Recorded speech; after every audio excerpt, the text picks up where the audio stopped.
How to create or open OVO account online. It's a very simple and a quick process, so let's jump into the video.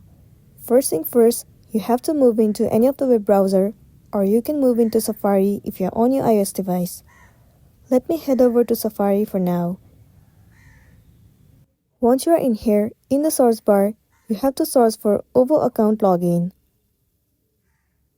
It will land you on this page. Head over to the very first site. Wait for a while. You can either reject or accept the cookies. It will land you on the official page of OVO. As we're looking on how to create an account, click on Setup Account over here. Tap on Accept All Cookies. In order to create your account, you simply have to enter your active email address. Then once again enter your email address. Once you have entered, tap on Submit. Then you'll receive one mail on your email address which will help you to set up your password for the account. Head over to your mail and then set the password according to it.